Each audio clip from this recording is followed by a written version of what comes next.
Okay, I'm observing the planet Jupiter with the Skywatcher Evostar 90, and I'm using a Baader Q-Turret, so it gives me the ability to use multiple eyepieces.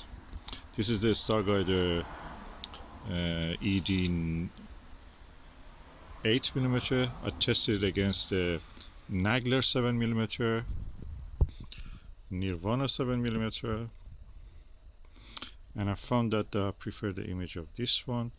First, it doesn't have any ghost images. You see a halo with this one and with the Nagler, both of them. With this one, no halo, pure image. It's almost like orthoscopic.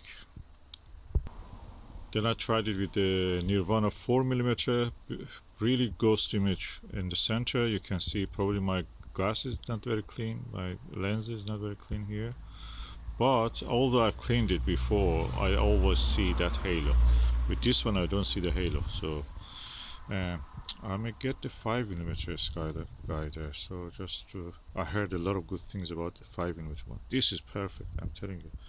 The image contrast and the halo free and no ghost images or anything. Perfect, you can see it through the lens and stuff. Really good, and one of the best eyepieces I have. Nagler is 5 times the price of this Nagler 7. Really nice eyepiece. Okay, I'm now using the Vixen SLV 5mm and I compare it with the Nirvana 4mm. And this is the ED, Starguider ED 8mm. In the image of this and this, which one is more clear? The bands, cloud bands on the Jupiter are more clear in this. And I can actually better focus and sharper image. This is not bad, don't take me wrong, but I prefer this one now. In this condition, with my eye and with this telescope and these atmospheric conditions, I prefer this one, this SLV. I may try this Starguider 5mm. When I buy it, I will just test it. But at the moment, 4mm, no, it's not good for me. Let me just bring the Nagler 5mm just to see how it is. Okay, here I'm using the Skywatcher Nirvana 4mm against the Nagler Televue Nagler 5mm, and again comparing it with the Vixen SLV 5mm.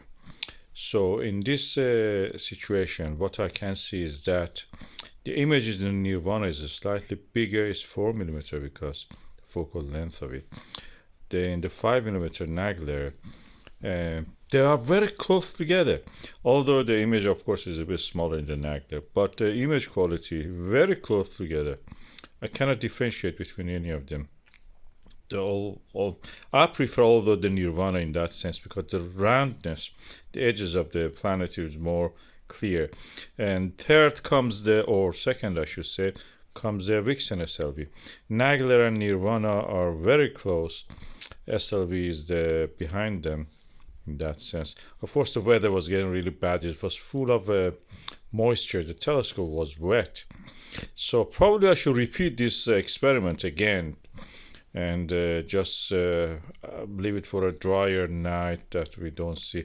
The moisture probably caused a lot of those ghost imaging and halos around objects, bright objects like Jupiter, because probably my objective lens of the refractor telescope was covered with the water. Probably I didn't check it, but I can guess that that is the case, because the body of the refractor anyway was wet, as you can see.